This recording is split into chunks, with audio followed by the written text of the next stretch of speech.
Pada episode sebelumnya, detik-detik Devan ingin dikenalkan kepada suster yang menjaga Felix, karena Devan adalah seorang dokter, maka mamanya ingin memperkenalkan suster yang menjaga adiknya itu. Namun karena sibuk dan buru-buru, pertemuan Devan dan suster tidak terjadi. Devan langsung saja pergi ke rumah sakit, sebab ia dibutuhkan di sana. Langsung saja Devan masuk ke mobilnya dan pergi meninggalkan rumah. Ketika Devan pergi meninggalkan rumah, suster langsung keluar karena dipanggil oleh mamahnya Felix. Namun karena tujuannya itu untuk mempertemukan Devan dan suster L, maka mamahnya Felix menyuruh suster L kembali masuk dan membawa Felix masuk ke dalam.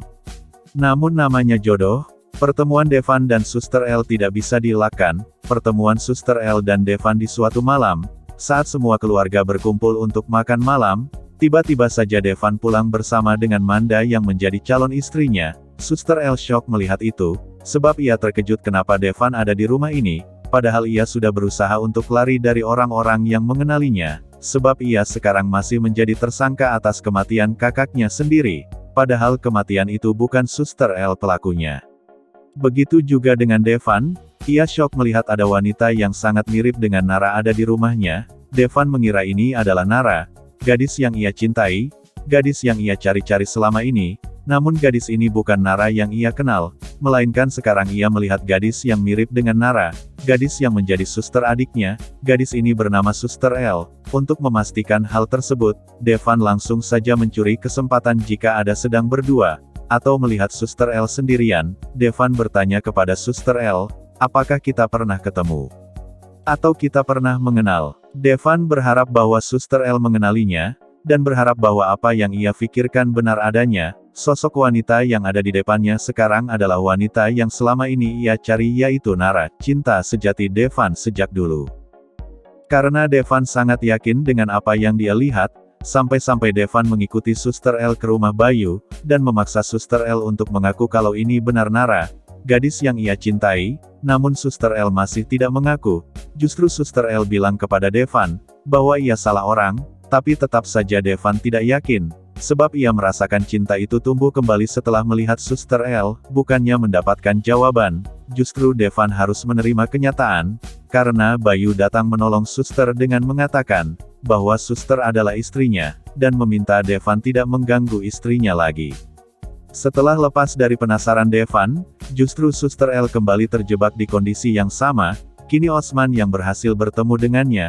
Osman adalah dalang di balik kematian itu. Suster L sangat ketakutan setelah mengetahui bahwa Charlie adalah adik dari Felix dan juga Devan. Suster L sangat takut jika Osman dan Charlie mengenalinya, maka usahanya selama ini akan sia-sia saja.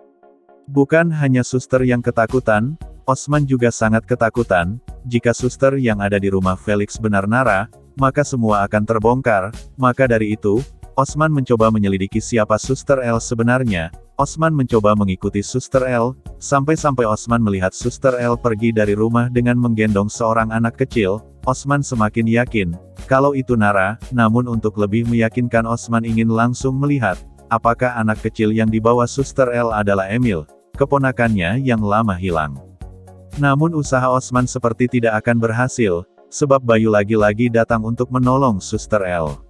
Sepertinya Suster L dalam bahaya, apalagi kerja di rumah pembunuh kakaknya sendiri. Namun apa boleh buat, Suster L merasa disinilah kesempatan ia untuk mencari bukti. Sebab jika semakin dekat dengan Osman dan Charlie maka semakin mudah ia bisa mendapatkan bukti yang ada. Maka dari itu, Suster L terpaksa akan terus menjadi Suster L, seorang perawat untuk meneruskan hidupnya dan Emil, serta mencari bukti-bukti agar ia terbebas dari tuduhan. Apakah Suster L berhasil mendapatkan bukti untuk menjerat Osman dan Charlie ke dalam penjara? Serta membersihkan nama baiknya yang sekarang menjadi tersangka. Menurut kalian gimana nih? Coba tulis jawaban kalian di kolom komentar. Jika mau jawaban aslinya, temukan jawaban itu di episode selanjutnya.